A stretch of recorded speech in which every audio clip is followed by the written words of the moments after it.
Bom, vamos orar? Você pode fechar os seus olhos aí, vamos falar com Deus. Pai, nós queremos te louvar por esse dia, por esse tempo. Queremos te louvar por essa oportunidade, ó Deus, de compartilhar algo do Senhor. Toma-nos em tuas mãos, nesse tempo, nesse dia, teu Espírito possa nos direcionar, possa nos ensinar aquilo que o Senhor tem para nós. Toma-nos em tuas mãos e abre o céu sobre as nossas vidas, em nome de Jesus. Amém. Amém? Bom, todos têm o material, têm o livro. Alguns eu acredito que talvez tenham o livro físico, a gente chegou a levar alguns para Portugal. Alguns têm o livro aí em PDF, né, em e-book. E aí eu também estou com o livro aqui, mas eu preparei alguns slides que todos eles estão dentro aí da matéria, dentro do livro. Foi um slide preparado em cima do material, de fato. Mas eu não vou me prender muito propriamente no livro em si, de ler, de ir lendo o livro. A minha intenção aqui é ir compartilhando as ideias e a gente conversando a respeito do assunto, ok? O tema que nós vamos abordar aí é doutrinas bíblicas. De fato, são os fundamentos daquilo que Deus tem para nós como igreja. A nossa aula vai ser dividida aí em alguns pontos. Primeiro, nós vamos falar um pouco sobre a natureza de Deus, quem é Deus e a Trindade. É muito importante a gente ter definições. Eu gosto de dizer que definições nos ajudam a compreender melhor e a nos posicionar melhor na nossa fé. Né? Se a gente não tem convicções, a gente vai ser facilmente dissuadido, às vezes, convencido de outras questões. Então, a gente precisa entender e ter definições claras sobre a natureza de Deus. Nós vamos trabalhar também, conversar sobre o mundo espiritual, anjos, demônios e as suas funções, sobre a humanidade, a constituição do homem, a criação, a queda e as alianças, os pactos aí do ser humano com Deus, a redenção em Cristo. Nós vamos também falar a respeito. E, por último, a prática da vida como igreja. Né? Então, vamos tentar aí abordar todo o contexto aí das doutrinas bíblicas nesse período de aula. E até, para mim, aqui vai ser até às 18, aí até às 21, né? São 7h46 agora em Portugal. Vamos aí 1h30 de aula, em nome de Jesus. Então, como eu falei, fique à vontade aí para perguntar, para interromper, para, de alguma forma, se por acaso eu não ver, você levantar a mão aí pela questão da live aí, eu não ver, fique à vontade de abrir o microfone e até me interromper para que você possa fazer alguma pergunta aí, para a gente poder ter essa participação. Eu estou aqui com alguns dispositivos abertos para a transmissão do slide, transmitindo do meu celular aqui, e pode ser que talvez eu não veja aí a sua participação, mas para mim é muito importante que você participe. Vamos avançar. Bom, a natureza de Deus. Queria começar perguntando para você o que você entende a respeito de Deus. Se alguém te perguntasse em algum momento quem é Deus para você, o que você responderia? Alguém gostaria aí de compartilhar com a gente aí? Você tem uma definição em relação a Deus? Se alguém te perguntasse quem é Deus, qual seria a sua resposta? Alguém compartilha o que você responderia. Abre o microfone aí, fala para a gente aí, por favor. Para mim, a definição que eu tenho hoje de Deus é que ele é tudo para mim, tudo. Minha base. Amém. Amém. Mais alguém gostaria de compartilhar aí? Já me perguntaram e eu respondi que ele é o fôlego da minha vida. Legal. Eu não seria nada se não fosse ele. Legal, muito legal. Mais alguém? Mais uma aí, mais uma participação. Eu diria que Deus é a nossa imagem e semelhança sem a natureza pecaminosa, não é? Ah, legal. Amém. Amém. Bem legal. Para mim, Deus é o criador de tudo. Criador de tudo. Isso. Deus é Deus. Legal. Amém. Eu tenho uma definição que eu gosto muito, mas juntamos algumas definições. Alguém mais quer participar? Eu ia dizer que ele é o alfa e o ômega, o começo e o fim. Amém, Maria. Amém. Quem entrou depois aí que nós iniciamos, seja bem-vindo, bem-vinda, em nome de Jesus. Pastor, eu estava fazendo uma coisa para o pastor e entrei atrasada. O pastor Luiz. Fique em paz, não tem problema nenhum, não. Mas vamos avançar aqui na aula. Se você quiser anotar essa definição que eu vou falar aqui, e se alguém quiser colocar nos comentários aí para me ajudar, mas eu tenho uma definição que eu penso que engloba, de certa forma, todo o conceito da natureza de Deus em uma frase, né? É a seguinte frase: Deus é um ser perfeitamente bom e justo, que em santo amor cria, sustenta e dirige todas as coisas.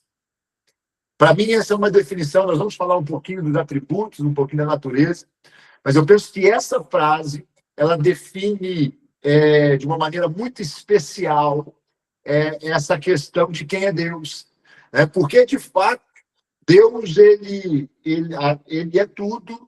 E aí, ao dizer tudo, a gente engloba, de fato, todas as coisas, não é verdade?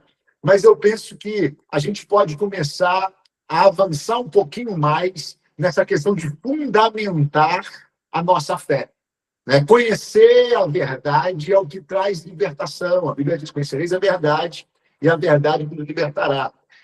Conhecer a Deus, eu penso que, de certa forma, engloba aí dois aspectos, pelo menos. Conhecer as Escrituras e ter intimidade através da ação do Espírito Santo.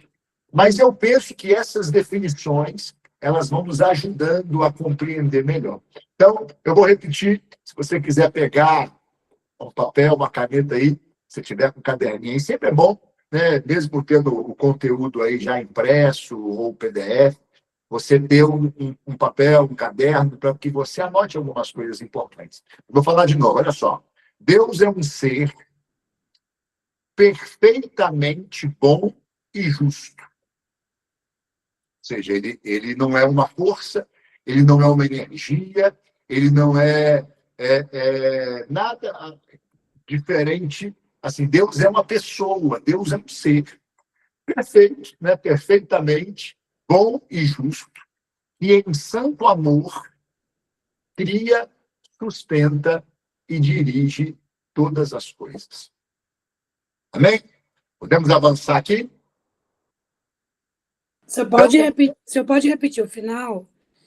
Deus em santo amor.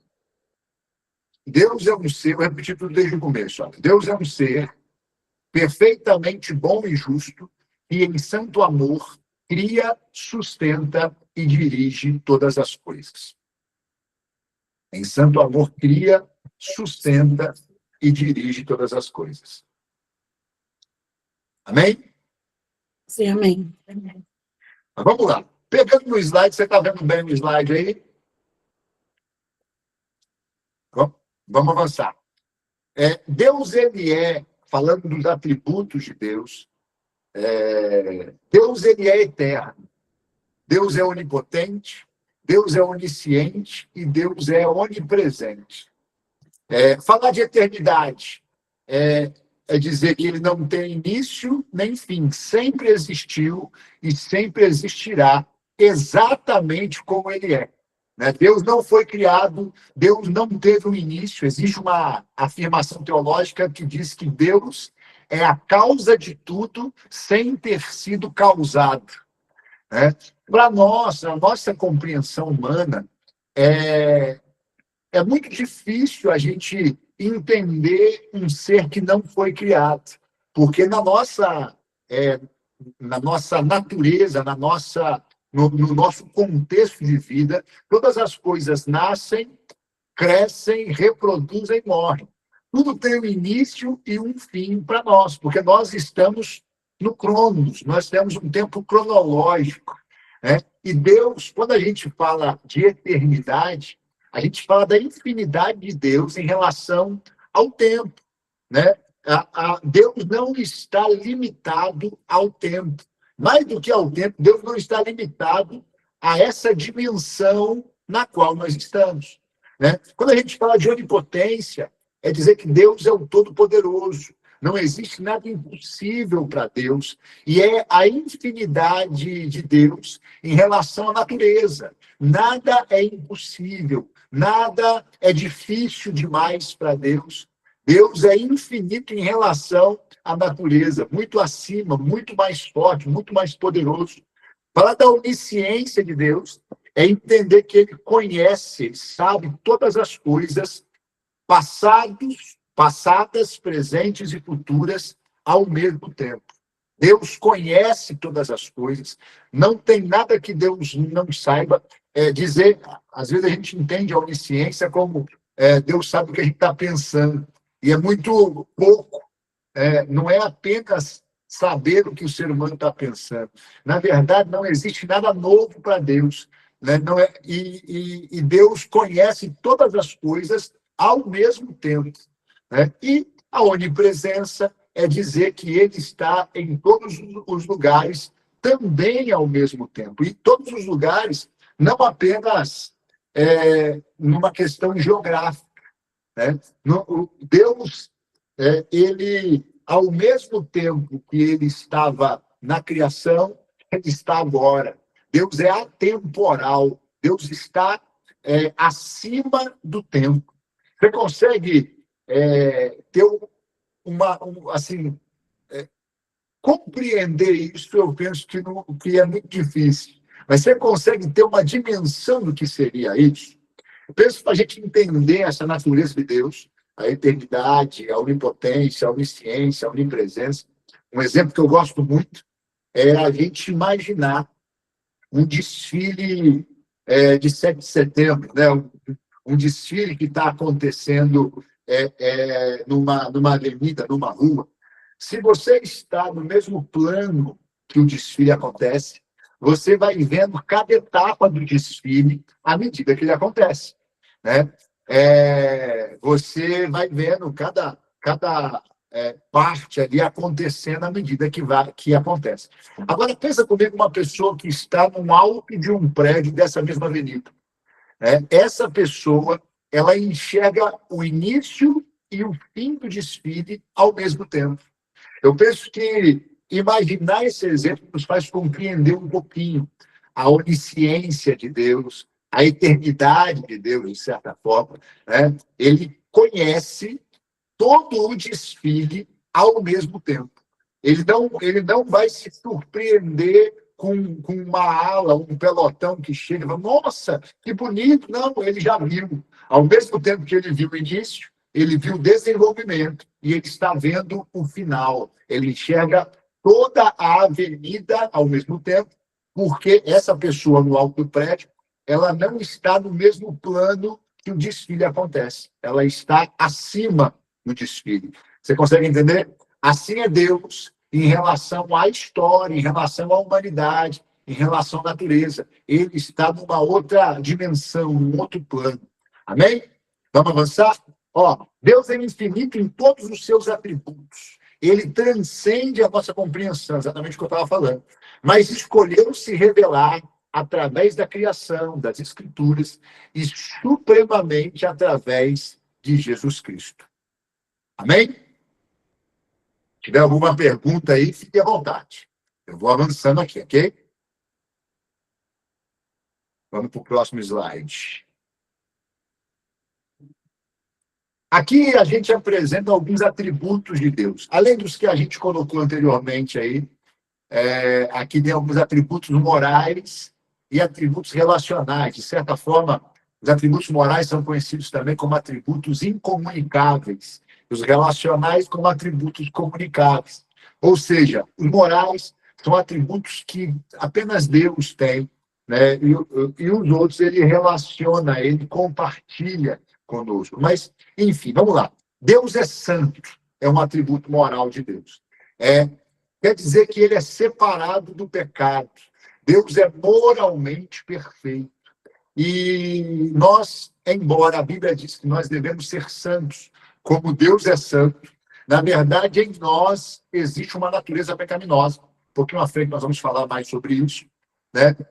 Que essa natureza, ela não existe em Deus. Alguém falou aí, quando eu perguntei sobre a definição a respeito de Deus, que Deus é a nossa imagem como a gente, só que sem o pecado, né? De certa forma, claro que Deus está muito acima, né, da nossa natureza, mas entender a santidade de Deus é entender que Deus ele é perfeito, moralmente perfeito. Não existe pecado em Deus, não existe imoralidade em Deus, não existe nenhum pensamento mal em Deus. A Bíblia chega a dizer que ele é que sabe os pensamentos que tem a nosso respeito, e são sempre pensamentos de paz e não de mal.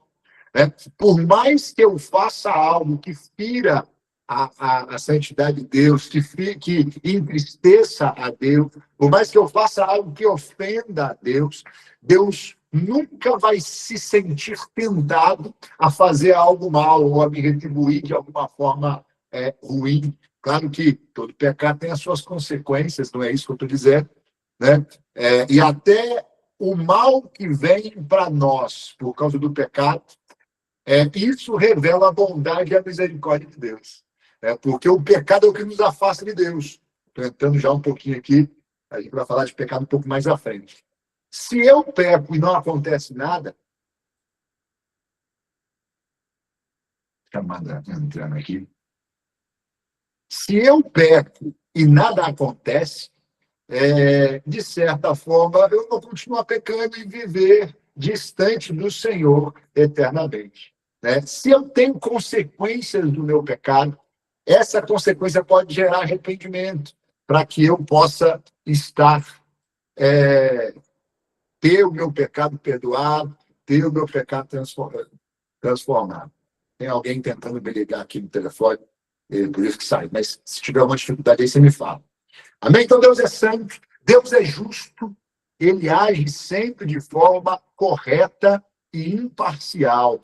Deus é amor, essa é a essência divina de se doar sacrificialmente. O amor, em algumas versões, 1 Coríntios 13 fala sobre o amor, e algumas versões da Bíblia traduzem a palavra ali para caridade, porque, de certa forma, esse amor é um amor que é demonstrado em ação. Né? A essência de Deus, e esse amor que constitui a essência de Deus, é um amor em ação, um amor sacrificial. Deus é fiel, Deus cumpre todas as suas promessas, sempre vai cumprir, ainda que ainda que o homem seja infiel, Deus permanece fiel à sua palavra. O que ele falou, ele vai fazer, ele vai cumprir a parte dele sempre. Né? Os atributos relacionais aí, Deus é misericordioso, ele é compassivo com as nossas fraquezas. O próprio fato dele ter enviado o seu único filho para morrer por nós é a prova cabal da misericórdia de Deus. Deus, o ser humano, decidiu pecar, se afastou de Deus. O salário do pecado é a morte. Deus seria justo em nos enviar para o inferno. Mas Deus é misericordioso, e justiça e misericórdia, de certa forma, elas parecem ser realidades inversamente propostas. Não tem como você ser misericordioso, ser humano de uma maneira geral, ser misericordioso e justo ao mesmo tempo. Não tem como. Porque uma pessoa que deve um dinheiro, ela tem que te pagar. Se ela não te pagar, ela tem que responder por aquilo que ela não fez. Né? Uma pessoa que comete um crime, é justo que ela responda por aquele crime que ela cometeu. Mas se alguém perdoa o crime sem que ela tenha pago por esse crime, isso é demonstração de misericórdia. Mas, de certa forma, é injusto. Por que essa pessoa não pagou pelo crime cometido? E aí, para que Deus fosse misericordioso, sem deixar de ser justo, ele enviou Jesus, para que Jesus pagasse pelo crime, para que Jesus respondesse pelo pecado que a humanidade cometeu. E ele morreu no lugar dessa humanidade, porque Deus é justo, mas, ao mesmo tempo, Deus é misericordioso. Amém? Glória a Deus, porque a misericórdia do Senhor nos alcançou. Né? E hoje a gente vive em justiça um relacionamento pleno e verdadeiro com o Senhor. Deus é paciente, né? Longânimo e tardio em irar-se. Embora Deus se ira, né? E puro a gente conhecer a ira do Senhor. Né? A Bíblia fala que vai vir um tempo, no final dos tempos, as taças da ira de Deus.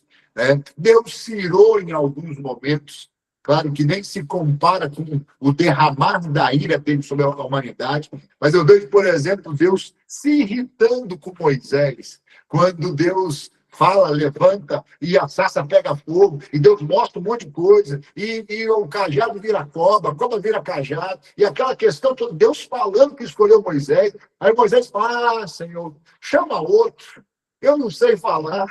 Aí Deus se irrita com ele, né? A gente vê alguns contextos, por causa do pecado, Deus se irritando. Eu vejo que com Davi, Deus se irrita por causa do pecado, mas o coração de Davi que se arrepende, de imediato, o profeta que vai lá para confrontá-lo, ele fala, mas Deus perdoou o seu pecado. Você vai viver consequência. A espada não vai se afastar da sua casa, mas seu pecado foi perdoado. Enfim, mas Deus é paciente. Eu penso que esse é um atributo que a gente precisa sempre lembrar. Outra coisa, Deus é gracioso, ele concede favores imerecidos. E Deus, ele é pessoal, né? Como eu falei, é um ser, é uma pessoa, e ele se relaciona conosco de maneira íntima, de maneira pessoal. Deus não se relaciona conosco como um todo, embora exista o todo, mas Deus se relaciona com a gente de maneira pessoal. Vamos avançar. A Trindade, a Santíssima Trindade, é um outro atributo de Deus. Deus é trino. E embora não exista na Bíblia a palavra Trindade, a gente vê em vários momentos aí a manifestação desse conceito na palavra de Deus. Mas vamos ver, acompanha o slide comigo aí, olha só. Um dos mistérios mais profundos da fé cristã é a Trindade. Deus existe eternamente como três pessoas distintas: Pai, Filho e Espírito Santo. Mas é um só Deus em essência. Não são três deuses. Isso é muito importante que você entenda isso de maneira clara, até para compartilhar, para ensinar isso para as pessoas. Não são três deuses. Nem uma pessoa com três ações, aquele com três máscaras, né? Às vezes, alguém pode usar um exemplo para ilustrar e dizer assim, eu sou pai, eu sou pastor e eu sou professor. Né? E falar, isso é um exemplo de trindade. Eu penso que não é um bom exemplo para explicar a trindade, porque aí eu estou pegando uma pessoa com três funções diferentes. E a trindade não é isso, não é uma pessoa com três funções, mas são três pessoas, três personalidades coiguais e coeternas em perfeita unidade. São três personalidades em uma só essência. Tem alguns exemplos, outros exemplos que ilustram, por exemplo, a água, ela pode estar no estado sólido, líquido e gasoso, mas é água. Também eu penso que é um exemplo um pouco melhor do que o anterior, mas também limitado. É o melhor exemplo para que nós possamos, de alguma forma, ilustrar a Trindade? O próprio ser humano. Nós vamos falar um pouco mais à frente sobre essa tricotomia humana, mas o ser humano ele é corpo, alma e espírito em uma só essência. Né? Se retirar uma das três partes, deixa de ser humano. E da mesma forma, a Trindade são três partes em uma só essência, eternamente distintas e eternamente em perfeita unidade. Às vezes, alguns pregadores, para ilustrar a questão do filho, né? Eu já ouvi pregações em que foi dito dessa forma, que Deus tirou, por causa do ser humano pecou, então Deus tirou uma parte de si e enviou ao mundo para salvar a humanidade. Eu penso que não é errado, não é um exemplo errado ou ruim, mas ele também é limitado no entendimento, pode trazer uma compreensão errada. Não foi o pecado que motivou que Deus se dividisse, né? Na verdade, a Trindade ela é uma distinção eterna. O nosso Deus é um único Deus, eternamente em três pessoas. Vamos avançar um pouquinho. Olha só, Deus Pai, Criador e sustentador de todas as coisas, planejador da redenção. Deus Filho, Jesus Cristo, o Verbo encarnado, redentor da humanidade. E Deus Espírito Santo, o Consolador e Santificador que habita nos crentes. A gente vê no Antigo Testamento, Deus é quem, o Deus Yahvé é quem é apresentado, mas a gente vê em todo o Antigo Testamento a manifestação da Trindade. A gente vê no princípio, em todas as coisas, na criação do ser humano, na criação do mundo. A Bíblia fala que no princípio que Deus, no princípio Deus criou os céus e a terra. Né? A terra era sem forma e vazia, o Espírito pairava sobre a face das águas, e Deus falou, e disse Deus, haja luz. Aí a gente vê o Deus Pai, o Criador, a gente vê o Espírito se mover, e a gente vê o Verbo presente. Disse Deus, aí é o Verbo presente. João, 1 João, o capítulo 1 do Evangelho segundo escreveu João, ele fala que no princípio era o Verbo estava com Deus, o Verbo era Deus, e o Verbo se fez carne e habitou entre nós. Amém? Então, a gente entende melhor, passa a entender um pouco melhor essa distinção eterna. Jesus se revelou como filho porque ele foi gerado por Deus, mas no princípio ele não era, talvez, conhecido como filho, ele era o Verbo, mas já havia essa distinção. Amém? Vamos avançar para o próximo slide. Tem alguma dúvida até aqui? Nesse próximo slide aqui, eu penso que traz o entendimento mais profundo do que eu estou falando. A Trindade em ação. Mateus 28, 19. Portanto, ide fazer discípulos de todas as nações, batizando-os em nome do Pai, do Filho e do Espírito Santo. A gente vê na criação, o Pai ordena, o Filho executa e o Espírito vivifica. É o que eu falei lá no Éden, lá no Gênesis. Na redenção, a gente poderia dizer que o Pai é criador, o Filho é o redentor e o Espírito é quem glorifica o crente, né? Mas os três estão presentes em tudo que Deus faz, é o Deus Trino que faz. Né? Então, na criação, o Pai, o Filho e o Espírito estão presentes. Na redenção, o Pai envia, o Filho salva e o Espírito aplica. A Bíblia diz que o Espírito de Deus, ele testifica no meu espírito que eu sou filho de Deus. Né? Agora, o Pai foi quem enviou o Filho estabeleceu um modelo de vida e o próprio sacrifício é o que me dá condições de ter acesso ao Pai, mas o Espírito é quem testifica, quem aplica isso na minha vida. Amém? E na glorificação, o que é glorificação? É esse upgrade que a gente recebe, essa transformação de uma vida carnal, natural, pecaminosa, para uma vida santa, para uma vida íntegra, para uma vida no formato que Deus tem, como filho de Deus. Isso é glorificação. O Pai recebe, o Filho intercede e o Espírito transforma. Amém? As três pessoas da Trindade trabalham em perfeita harmonia em toda a história da salvação, cada uma com um papel distinto, mas inseparável da outra. Amém? Está claro? Podemos avançar? Então, a gente já vai entrar na questão dos anjos, por causa do nosso tempo, mas,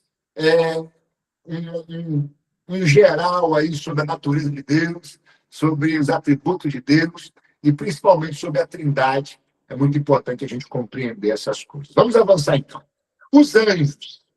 Anjos são servos de Deus, natureza angelical, seres espirituais criados por Deus antes da fundação do mundo.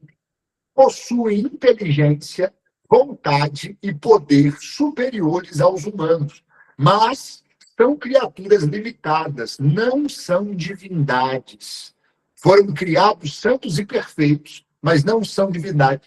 Não aceitaram a dor. Em muitos momentos a gente vê na palavra, anjos aparecem e a pessoa que vê o anjo se prostra ou quer adorar, e o anjo fala, não, eu sou servo igual a você, né? Em alguns momentos, a Bíblia apresenta, no Antigo Testamento principalmente, manifestações que são chamadas de teofanias, que é a manifestação de Deus, e alguns entendem que é o próprio Jesus, quando é apresentado o anjo do Senhor com letra maiúscula. Em alguns momentos, esse aceita adoração, né? Mas o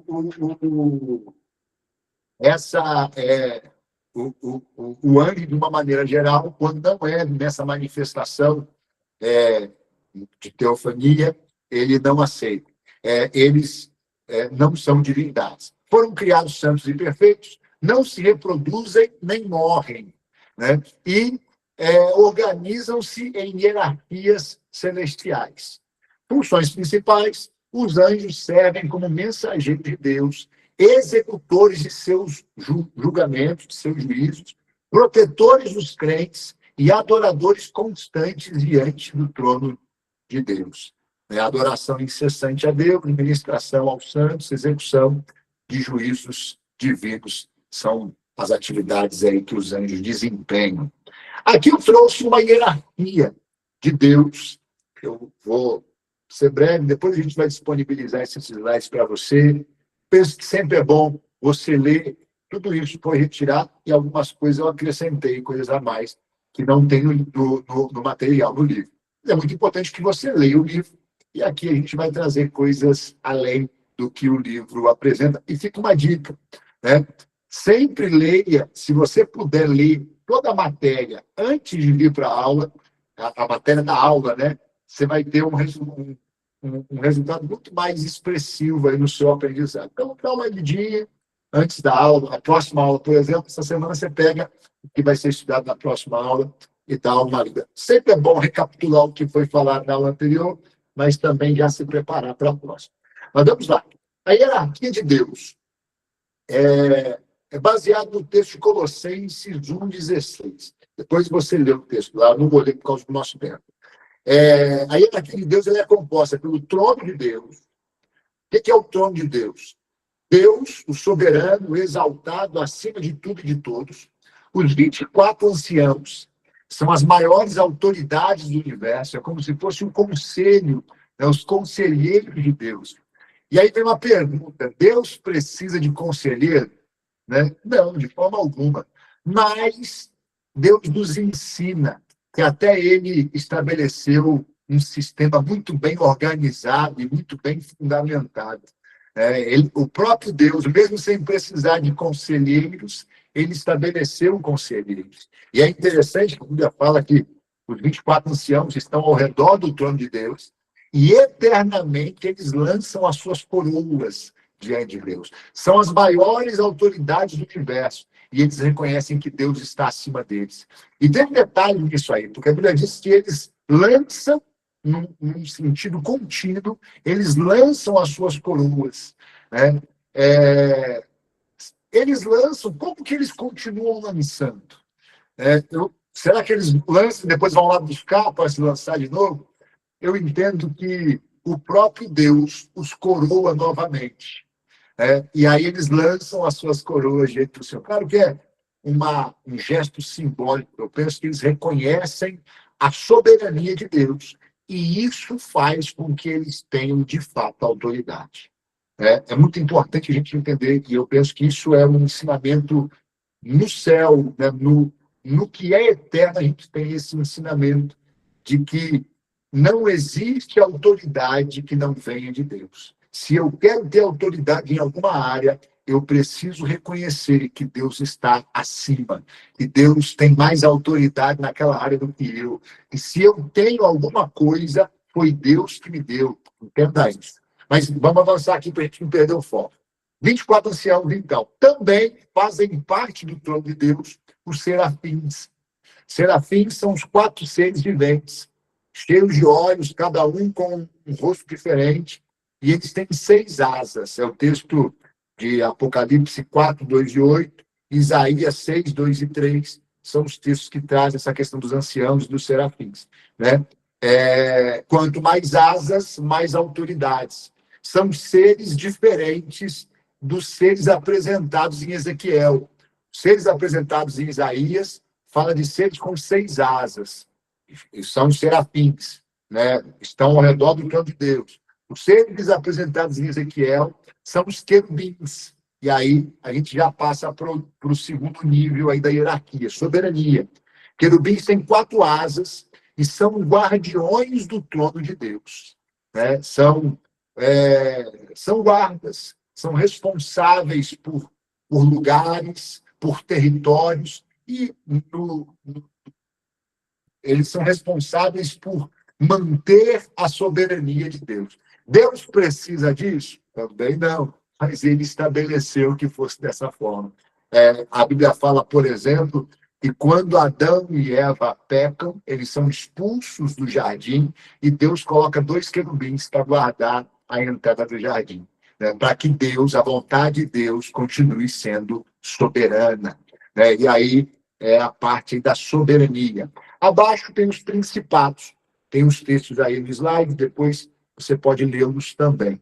São arcanjos, príncipes dos exércitos de Deus, né? Arque significa maior, principal. Então, seria um anjo maior, um anjo principal. É comandante de outros anjos. Apocalipse 12, 7 fala disso. Um exemplo bem claro da ação de um principado, né? A gente vai falar também da hierarquia do diabo ali, mas a Bíblia fala, por exemplo, de que quando Daniel estava orando, e o anjo saiu com a resposta, mas demorou 21 dias para chegar, porque um principado, um arcanjo, impediu aquele anjo de passar. O príncipe da Pérsia, é o que o texto diz. Mas aí Miguel, que é um arcanjo de Deus, veio lutar contra o príncipe da Pérsia, para que o anjo pudesse passar e levar a resposta para Daniel. Então, é um exemplo aí de autoridade. Existem anjos maiores e anjos menores, arcanjos. E, por último, aí as potestades, né? Daniel 7:10, Mateus 26, 30 e 53. Né? As potestades são os anjos, mensageiros, o exército de Deus, milhares de milhares, incontáveis, sempre para a glória de Deus, trabalham em favor dos salvos. E aí a gente vai para o próximo slide, que é a hierarquia do diabo, né? A hierarquia de Deus está em Colossenses 1:16, falando que ele estabeleceu o trono, soberania, principados e potestades. A hierarquia do diabo está em Efésios 6:12, que é o texto que diz que a nossa luta não é contra carne nem sangue, mas contra principados, potestades, dominadores e forças espirituais da maldade. Vamos entender um pouquinho essa hierarquia? Deixa eu voltar para o slide anterior aqui. Lembra que eu falei? Aqui está o trono e aqui está a soberania. A soberania, quando eu mexo o mouse aqui, aparece para você que eu estou mexendo? Aparece, né? Então, aqui, ó, a soberania, isso aí. A soberania são querubins. O que Satanás era quando ele estava sob a autoridade de Deus, quando ele estava em obediência a Deus? Satanás era o querubim ungido da guarda. A gente entende que Satanás ele era o querubim responsável pelo planeta Terra. Ele guardava o planeta antes de Adão e Eva. A Bíblia fala, em Gênesis 1, que no princípio Deus criou os céus e a terra. Gênesis 1:2 diz que a terra era sem forma e vazia. Algo aconteceu entre o versículo 1 e o versículo 2. Nós vamos entender um pouco melhor isso. Mas aqui, ó, o texto de Ezequiel 28 fala que Deus não criou a terra para ser um caos.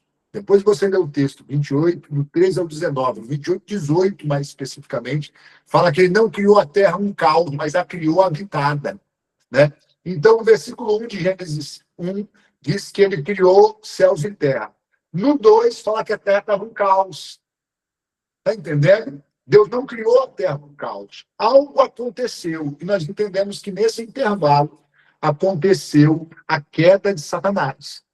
Satanás era um querubim ungido. Isaías 14 fala que ele cresceu tanto na multiplicação do comércio, ele alcançou tanta autoridade que ele imaginou ser igual a Deus. Ele disse, subirei aos céus, colocarei meu trono acima das estrelas, né, das potestades, né? Colocarei meu trono acima das potestades, dos principados, e vou ser semelhante ao Altíssimo. Está entendendo? Então, só que ficou orgulhoso por causa da sua formosura, que a gente está falando aqui, se rebelou e levou consigo alguns dos que estavam debaixo da sua autoridade. Então, ele era um querubim, e abaixo dele, ele tinha principados e potestades. Vamos voltar aqui. Trono, soberania, querubins, principados e potestades. Agora, a hierarquia do inferno, Satanás, o diabo, o querubim, a soberania, se rebelou. Abaixo dele, ele permaneceu. Alguns dos que estavam sob a autoridade dele se rebelaram com ele. Então, aqui a gente tem principados, a gente tem potestades, né, que são arcanjos que caíram, e são anjos que caíram também, né? Como eu falei, a queda aconteceu entre Gênesis 1 e 2. E tem também dominadores e forças espirituais do mal, né? O que seriam isso? São demônios maiores, líderes de castas, e demônios menores, entre aspas, submissos aos dominadores. É importante dizer, dentro desse entendimento teológico, que demônio não é anjo caído. Os anjos que caíram, eles perderam a glória, mas não perderam a sua forma, não perderam os seus corpos. Eles têm corpos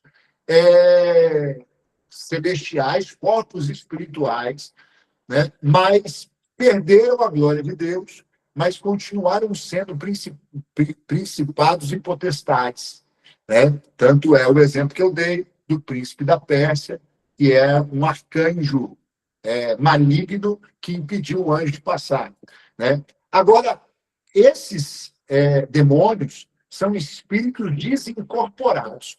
E dentro desse entendimento teológico, entende-se que havia na Terra, debaixo da autoridade do querubim ungido, seres de uma raça pré-adâmica.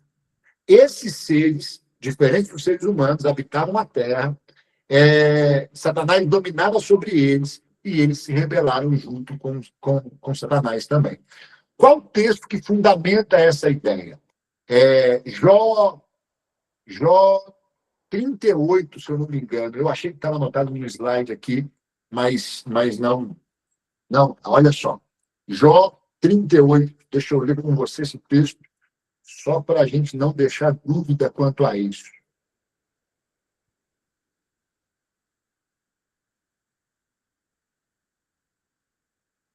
Jó 38. Né? Ele começa dizendo: então, no meio do redemoinho, o Senhor respondeu a Jó e disse: quem é este que obscurece os meus planos com palavras de conhecimento, cinge os lombos, tal, tal, tal. Aí ele colocou 4. Onde você estava quando eu lancei os fundamentos da terra? Deus começa a falar com Jó sobre o início, sobre os fundamentos da terra. E aí ele começa a falar sobre o que ele determinou. Ele vem no versículo 7. Quando as estrelas da alva da alva juntas alegremente cantavam, e todos os filhos de Deus gritavam de alegria. Aqui nós entendemos que Deus estava falando dos anjos, né? Aí ele fala de estabelecimentos e de definições. E cadê? Agora o versículo 12, olha. Alguma vez na vida você deu ordens à madrugada ou mostrou ao amanhecer o seu lugar? Né? Aqui, muita gente boa entende que ele está falando do próprio Satanás. Né? Deu ordens, era como a estrela da manhã. Depois a Bíblia fala de Jesus como a resplandecente estrela da manhã, mas apresenta Satanás como um cimento da perfeição, como essa questão que era o modelo para a criação. E aí ele fala, mostrou ao amanhecer o seu lugar para que agarrasse a terra pelas extremidades e dela sacudisse os perversos.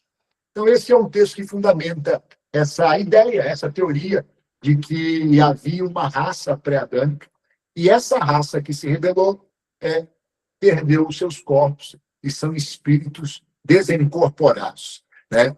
Quando você for estudar o seminário teológico, você vai aprofundar um pouquinho mais. Isso aqui é mais um apanhado. Eu até estou gastando um pouco mais de tempo nisso, porque eu sei que é um assunto polêmico, mas qualquer coisa também você pode me perguntar. Me envie perguntas, me envie dúvidas, eu vou ter o prazer de trazer esclarecimento aí dentro do que eu puder. Amém? Essa questão da hierarquia de Deus e do diabo, ficou claro? Alguma dúvida? Vamos avançando, então, para a gente não perder tempo.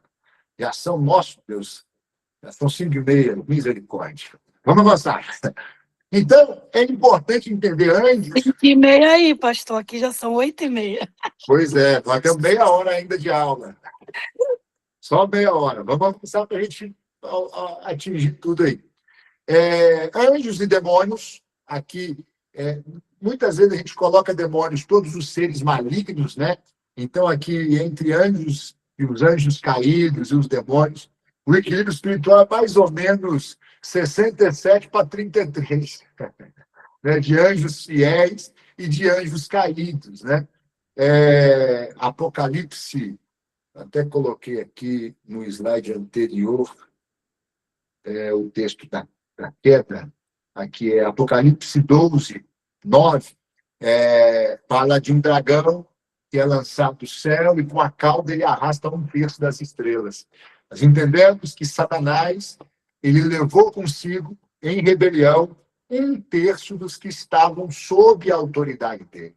Aqui, esse dado é um texto, até às vezes alguns podem entender, é um texto de todos os seres celestiais, mas eu penso que era 1/3 dos que dos que estavam debaixo da autoridade dele. Né? Então, existe muito mais anjo de Deus do que anjo do Satanás. Não são duas forças opostas que combatem para ver quem vai vencer. Não é isso. Deus já venceu. Deus tem toda a autoridade. Jesus, ao ressuscitar, ele falou, o Jesus homem, ele diz, é-me dada toda a autoridade no céu e na terra. Ele tomou de volta, tomou cativo o cativeiro, tomou de volta as chaves da morte e do inferno. Satanás não tem autoridade nenhuma hoje na terra. Muito pode dizer isso, porque a Bíblia diz que o mundo jaz no maligno. Mas se eu estou em Cristo, toda a autoridade está em Jesus. Você consegue entender isso? A batalha espiritual é real, mas Cristo já venceu. Os demônios operam sob permissão de Deus.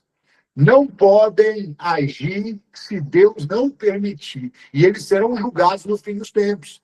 Na nossa vitória, ela já está garantida em Cristo. No final de todas as coisas, mas também em cada uma das batalhas.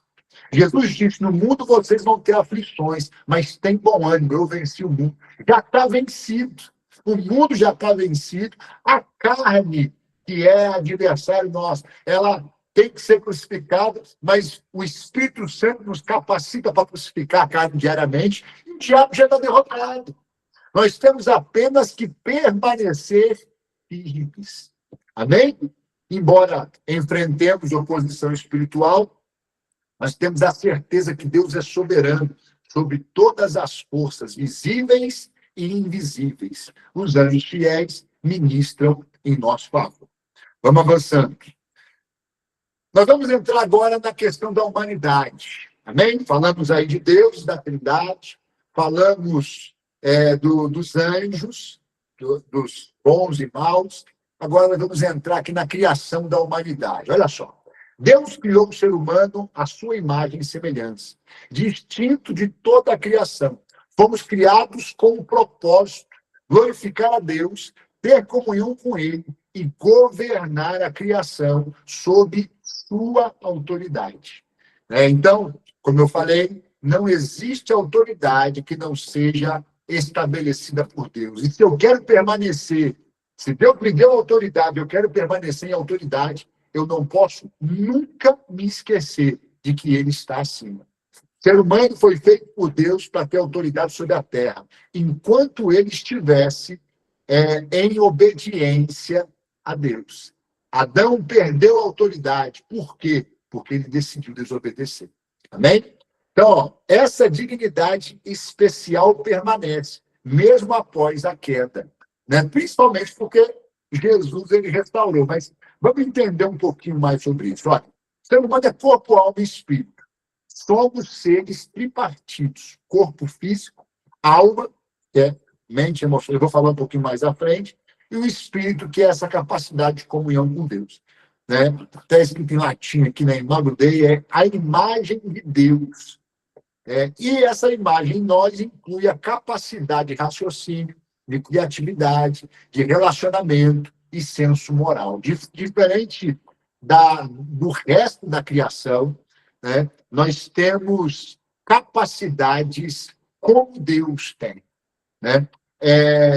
Os animais não têm a capacidade de raciocínio, de criatividade que o ser humano tem, e isso é inerente de Deus. Né? As plantas, que são seres vivos, menos ainda. Aí você pode pensar, mas os anjos são criação de Deus, né? E tem uma capacidade intelectual e criatividade muito maior do que o ser humano, de fato. Mas os anjos não têm a capacidade de relacionamento que o ser humano tem.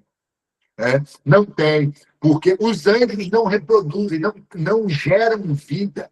E Deus gera vida e o ser humano gera vida. Né? Então, o ser humano foi feito à imagem de Deus e tem autoridade na terra enquanto estiver em obediência à soberania de Deus. Ó, eu falei que eu ia aprofundar um pouquinho. A constituição do homem, esse slide é muito interessante, muito legal, porque o ser humano, ele está aqui, o homem, ele é corpo, alma e espírito.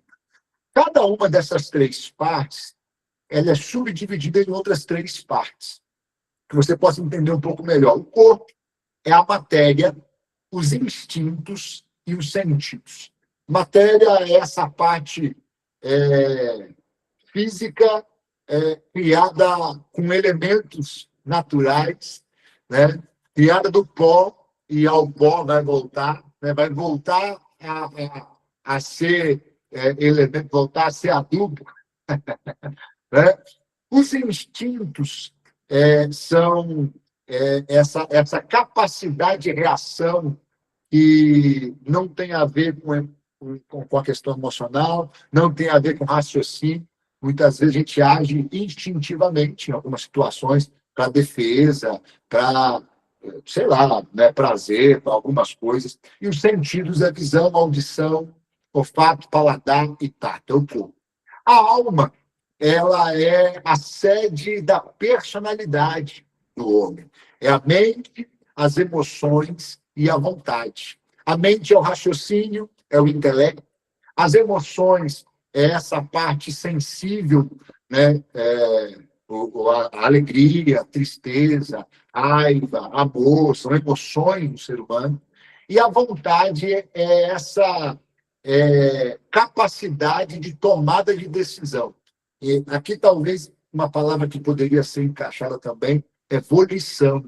Não é a vontade, eu estou com vontade de comer chocolate. A vontade aqui é essa capacidade de tomada de decisão. Ela está na alma. E o espírito, ela é comunhão, intuição e consciência.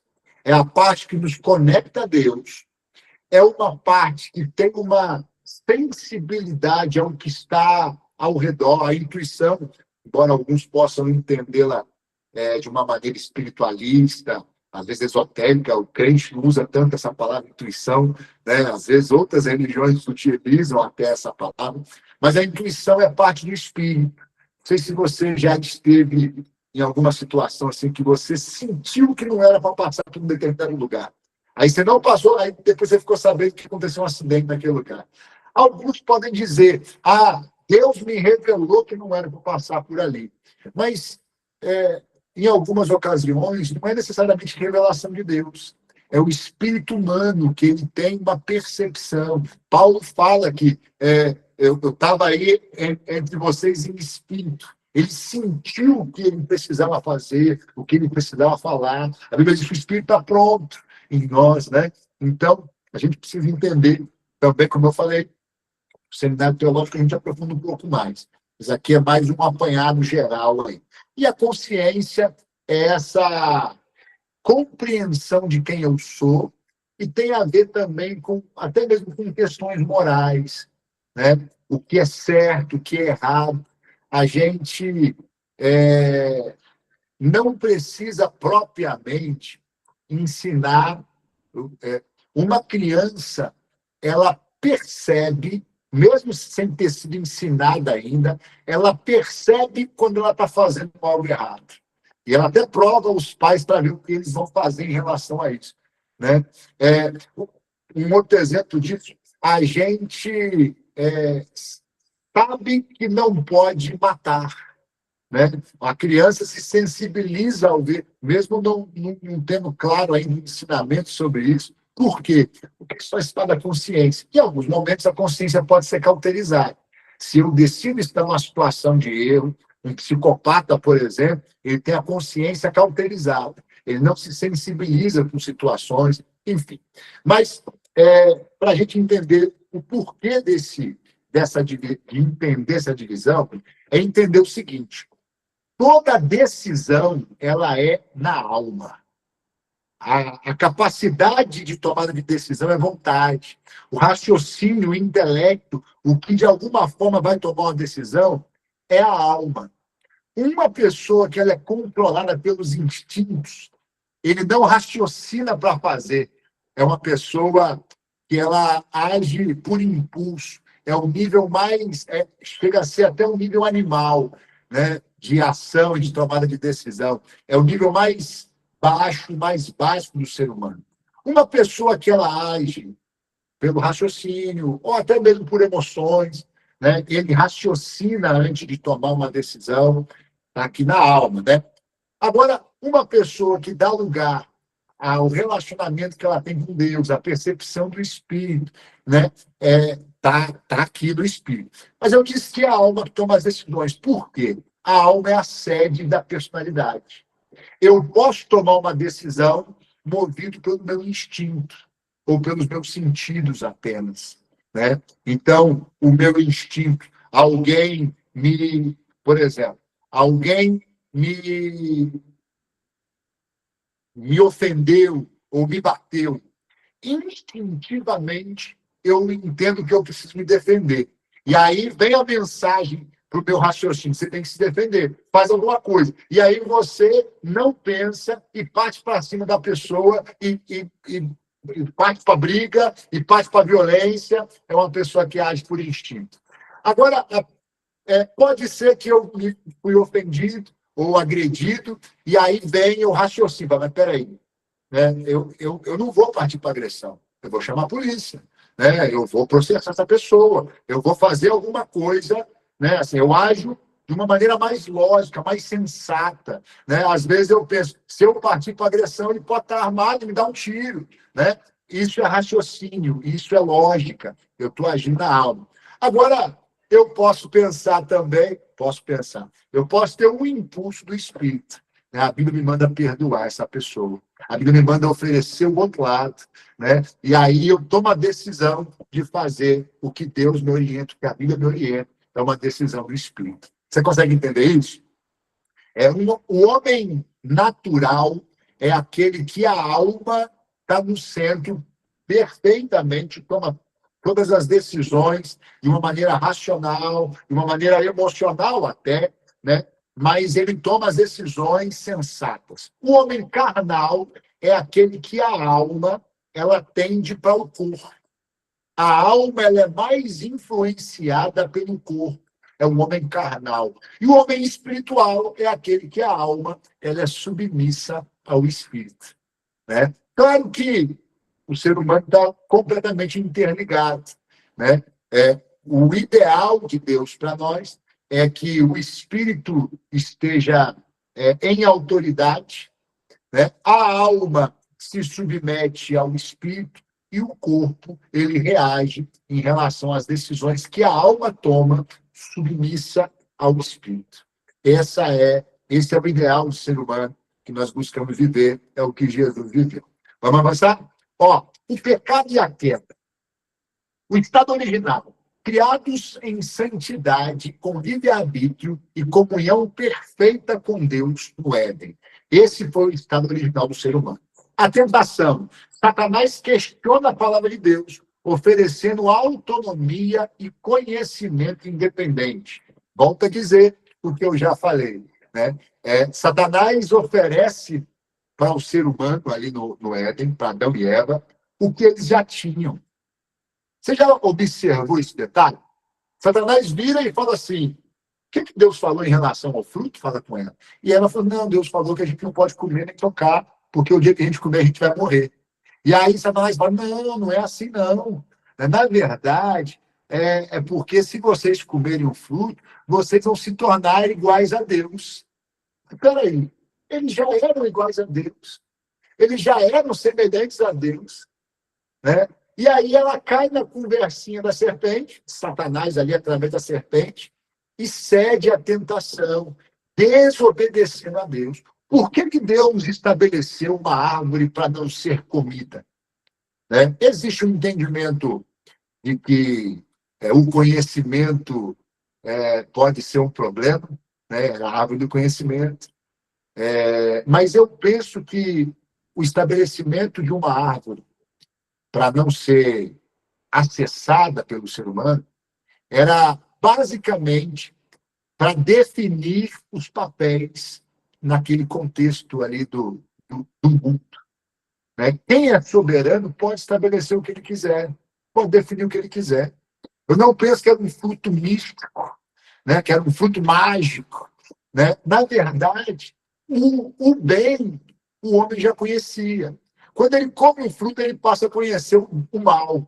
O dia que você comer, você vai ser conhecedor do bem, o bem já conhecia, mas você vai ser conhecedor do mal também. E ele conhece o mal, ele conhece a desobediência, ele conhece o medo, ele conhece a vergonha, ele conhece a acusação, né? Ele se esconde de Deus, ele nunca tinha tido motivo para se esconder, né? Ele faz algo errado, e aí ele passa a conhecer o mal, ele desrespeita a Deus, ele quer ter autonomia, ele quer fazer as coisas do jeito que ele quer. É basicamente isso a tentação. E até hoje é dessa forma.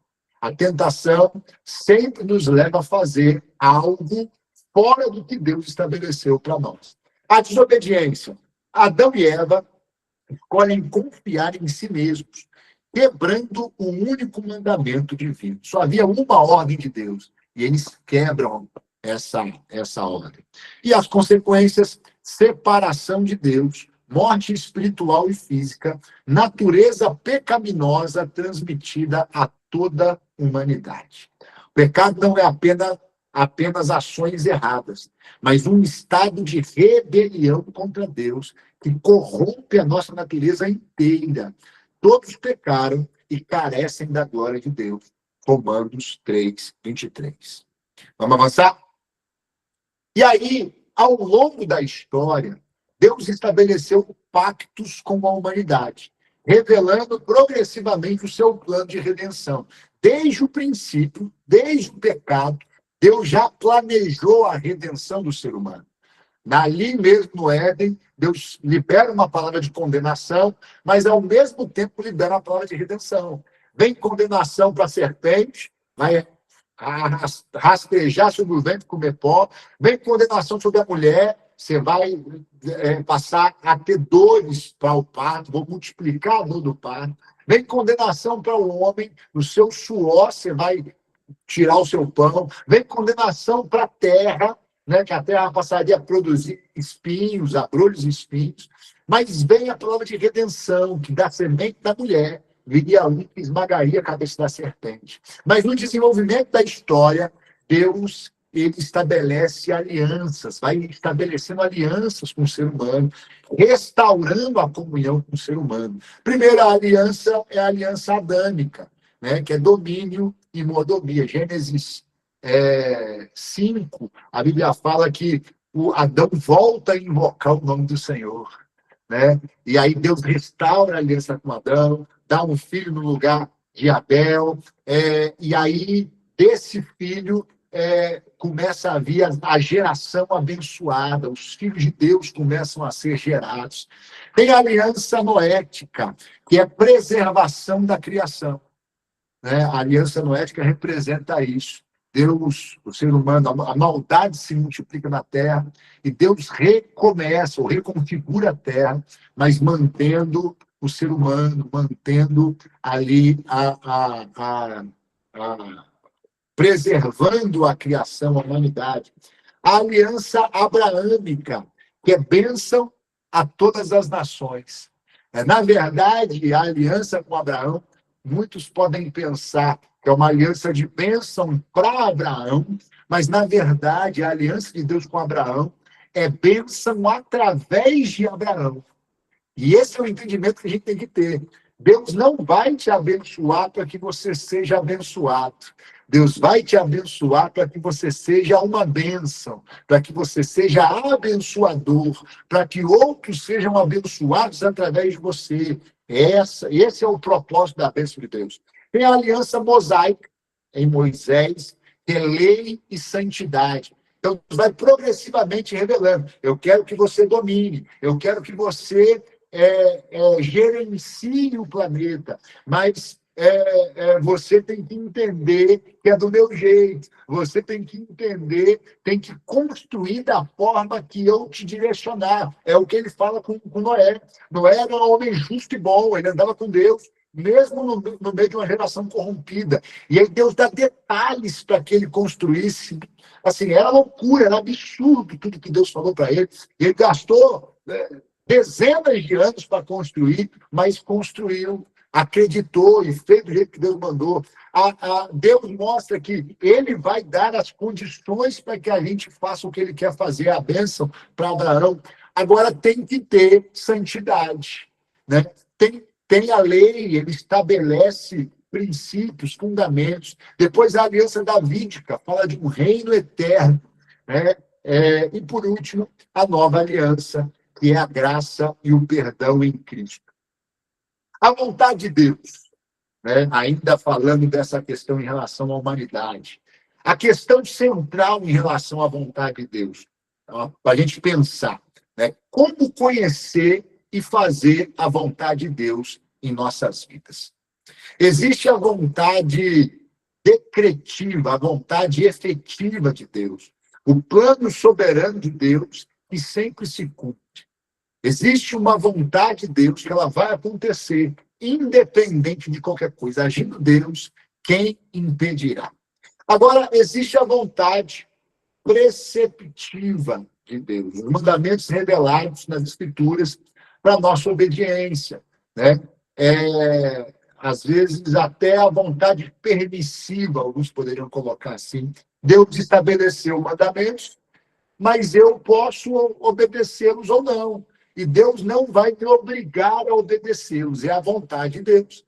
Às vezes, Deus permite até coisas que aconteçam, coisas ruins, que não é o que ele havia planejado para mim, se eu desobedeço. Deus não planejou sofrimento para a humanidade. O sofrimento veio por causa da desobediência. Aí foi Deus que determinou. O salário do pecado é a morte. Se você desobedecer, você vai sofrer. Se você obedecer, você vai comer o melhor da terra. Amém? Agora, Deus não quer que você sofra. Esse é um princípio que a gente precisa entender. Existe a vontade de desejo, né? De fato, o que agrada a Deus, mas às vezes eu posso não fazer também, posso rejeitar. Buscamos conhecer a vontade de Deus através da oração, estudo bíblico, conselho sábio e sensibilidade ao Espírito Santo. Sua vontade revelada nas Escrituras é o nosso guia seguro. A gente entende a vontade de Deus pela palavra e pelas confirmações do Espírito no nosso espírito.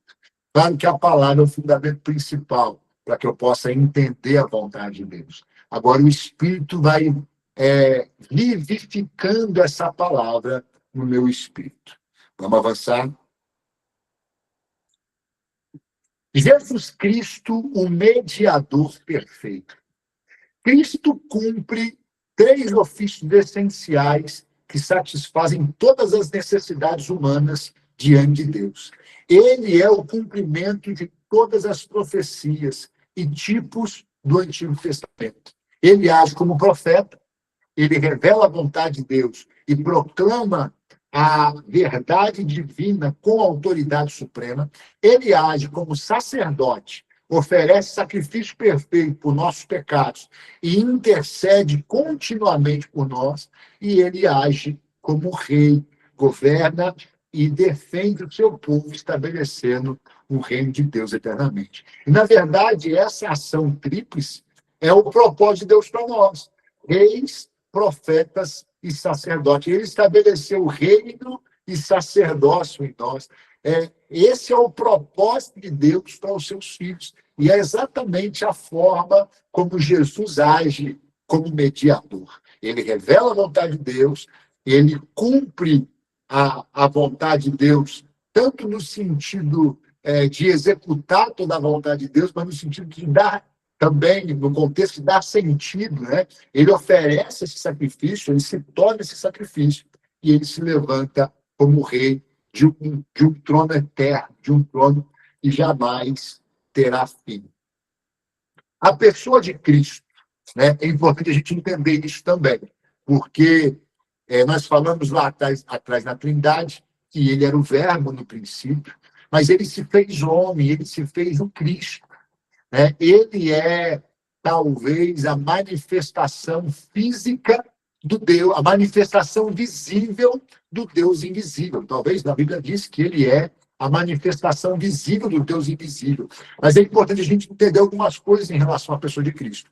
Ele é plenamente divino, eterno e preexistente, criador de todas as coisas, estava na criação, participou da criação, possui todos os atributos divinos, nele habita corporalmente, a Bíblia diz, a plenitude da divindade. Ele é adorado como Deus e recebe adoração. Ele é um com o Pai em essência. O texto aí embaixo de João fala que o princípio era o Verbo estava com Deus, o Verbo era Deus. Mas também Jesus é plenamente humano, nascido de mulher, cresceu e se desenvolveu, amadureceu. Eu penso, precisou ser protegido. O anjo manda José fugir para o Egito para preservar a vida de Jesus. Poderia ter sido morto antes da hora, sem ter cumprido o propósito. Por isso Deus escolheu uma família.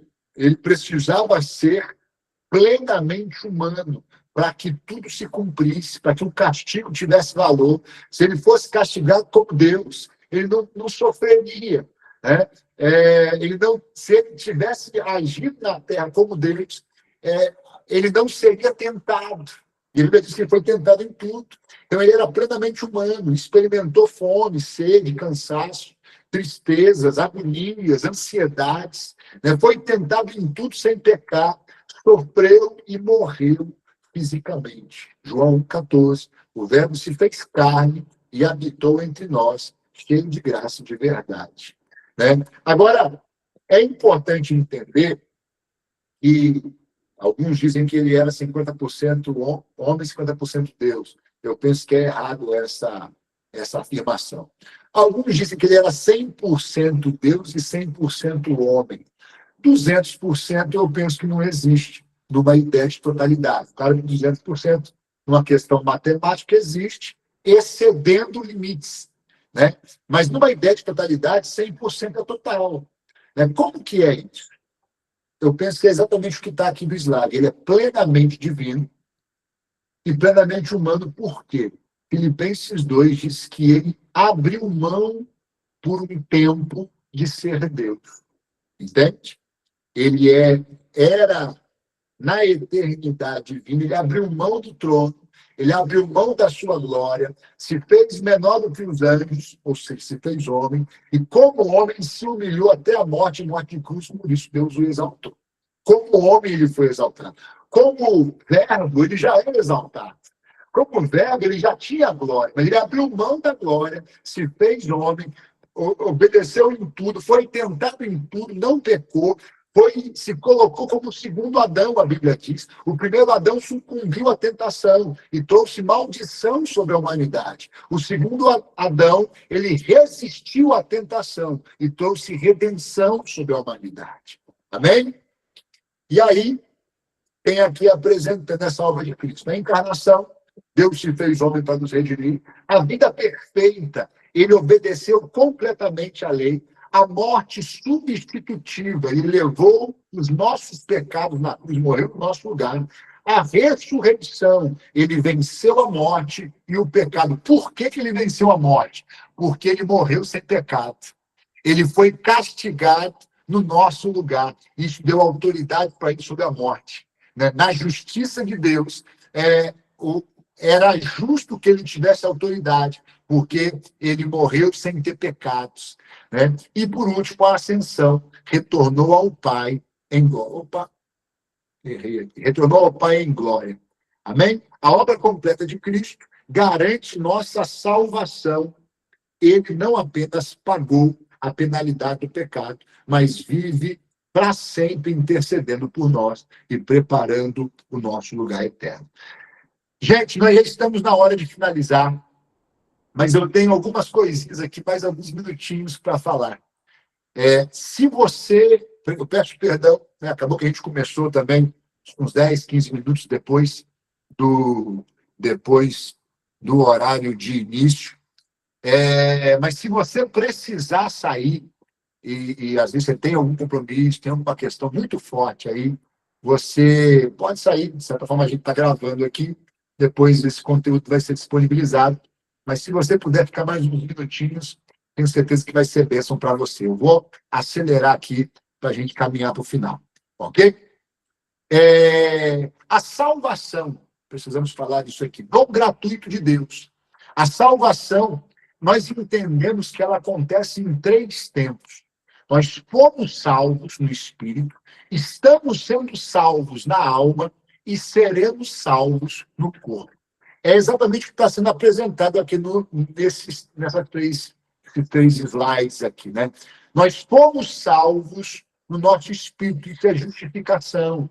Deus nos declara justos com base na obra de Cristo, não em nossos méritos. Fomos perdoados, os nossos pecados foram perdoados, e a gente volta a ter, ou passa a ter, comunhão com Deus, relacionamento com Deus, contato com Deus. O nosso espírito é vivificado. A nossa alma, ela está em um processo de salvação, estamos sendo salvos. Né? Isso é a santificação, é o processo contínuo de sermos transformados à imagem de Cristo pelo Espírito. A nossa alma está sendo salva, a nossa mente está sendo transformada, as nossas decisões estão sendo moldadas e assim por diante. E a glorificação é a transformação final, quando receberemos corpos ressurretos e perfeitos eternamente. Seremos salvos no corpo. A salvação, de certa forma, ela engloba a ação divina e a resposta humana, sempre, né? A fé, confiar em Cristo é a ação divina, mas também precisa da resposta humana. Ele é quem me convence, mas eu tenho que corresponder a isso, né? A adoção de filhos é a ação de Deus, mas é a ação divina. Ele me adota, mas eu preciso recebê-lo como pai. A regeneração do novo nascimento é a ação divina, basicamente, né? Mas tem a resposta humana. Eu preciso... Se eu nasci de novo, eu preciso crescer, amadurecer nessa nova vida. E assim por diante, o arrependimento, deixar o pecado da mesma forma. Vamos avançando.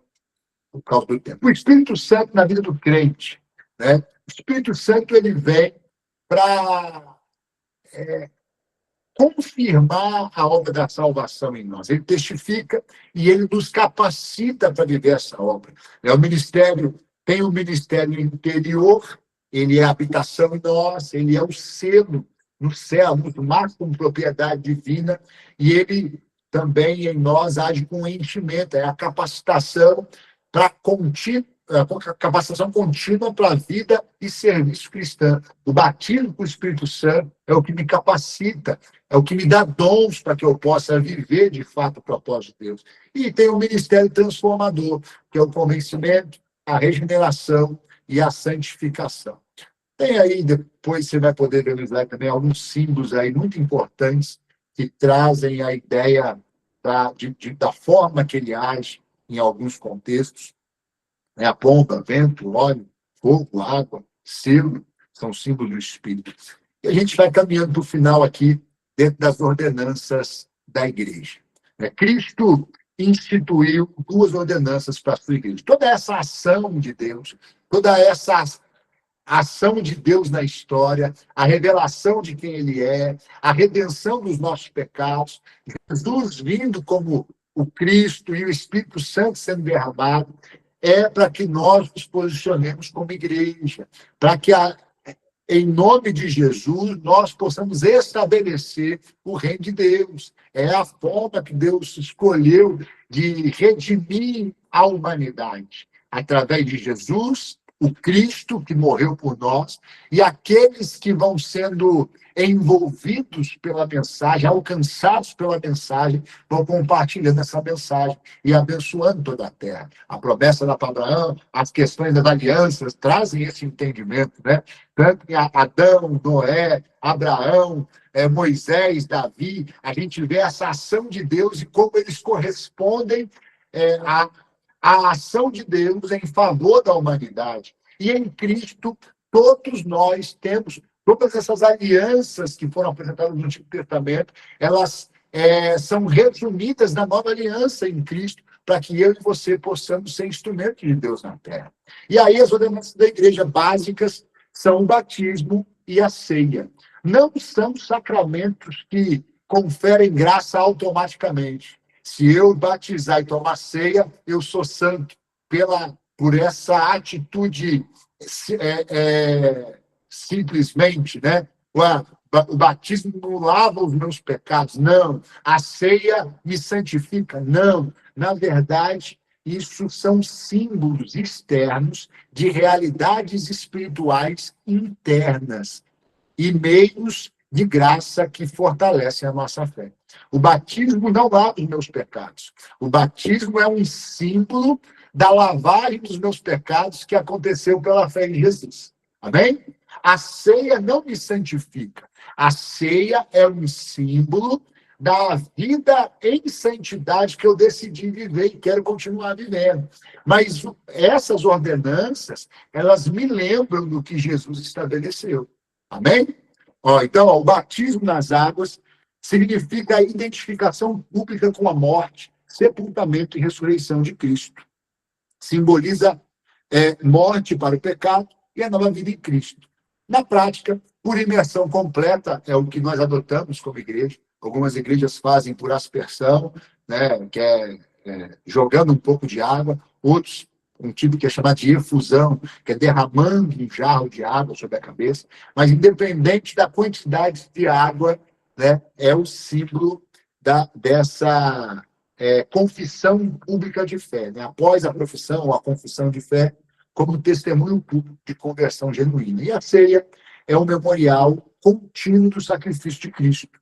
O pão representa o seu corpo partido e o vinho, o seu sangue derramado por nós. A participação regular dos crentes em lembrança e proclamação da morte de Cristo até que ele volte. É o que Jesus falou. Tem que tomar a ceia? Tem que tomar, Jesus falou. Né? Mas mais importante que comer o pãozinho ali e tomar do cálicezinho de suco de uva, né? Ou que a gente oferece como igreja. Mais importante é, de fato, estar em comunhão, entender o significado disso. Se eu não for no culto no dia da ceia, eu estou em pecado? Não necessariamente. Se eu não tomar a ceia ali, eu estou desprotegido aquele mês? Não necessariamente. Agora, dizer também, não tem problema nenhum faltar o culto de ceia. Eu estou desprezando o memorial que foi estabelecido por Cristo e pelos apóstolos. Eu não posso dar um poder para a ceia que ele não tem. Não é a ceia que me protege, que me santifica, né? Não é o batismo que faz isso. Mas, ao mesmo tempo, eu não posso desprezar o memorial que foi estabelecido. Memoriais são para que nós não esqueçamos do que foi feito. Então, eu tenho que tomar ceia todo mês? Tenho. Né? Para eu me lembrar que eu continuo desejando ser fiel, desejando permanecer naquilo que Deus estabeleceu para mim. A vida da igreja. A igreja não é apenas uma instituição, mas o corpo vivo de Cristo na terra. Somos chamados a viver em comunidade, exercitando dons espirituais, adorando juntos e cumprindo a missão de fazer discípulos de todas as nações. Essa é a vida da igreja. Não é assistir culto, não é ouvir palavra, não é receber bênçãos, embora tenha bênçãos, não é fazer campanha de oração, embora a gente faz campanha para atrair pessoas, né? Os milagres, Jesus fazia milagre para atrair a multidão, mas o propósito de Jesus não era milagre. Milagre era um meio para conectar a pessoa no propósito. Jesus, na multiplicação dos pães, ele, logo depois, ele fala sobre comprometimento. Ele fala sobre os memoriais, aí, os sacramentos. Ele fala: quem não comer da minha carne, beber do meu sangue, não tem parte comigo. Aí a multidão vai embora. Aí ele vira para os discípulos, para os apóstolos: vocês também não querem ir embora, não? E aí eles respondem: aquele só o Senhor tem palavras de vida eterna. Então, eles entenderam que existe um propósito. E na vida da igreja, o propósito é comunhão, adoração, missão e serviço. Depois você olha melhor aí os slides, nós estamos caminhando para o final. Valores da comunidade cristã: unidade, amor, verdade, graça, serviço e missão. Plano da redenção, e é sempre um ciclo, né? Criação, queda, redenção e restauração, né? Criação feita para comunhão com Deus. Às vezes pode acontecer de você nasceu em Deus, você foi criado em Deus novamente, mas pode acontecer de você cair, né? E isso é uma separação pelo pecado. Pode acontecer de você pecar, mas a redenção, ela vai acontecer novamente se você se arrepende e você é restaurado. Claro que isso não pode ser um ciclo constante na sua vida, né? Deus gera algo, você cai, é redimido e é restaurado. Aí Deus gera algo, você cai, não é um ciclo constante.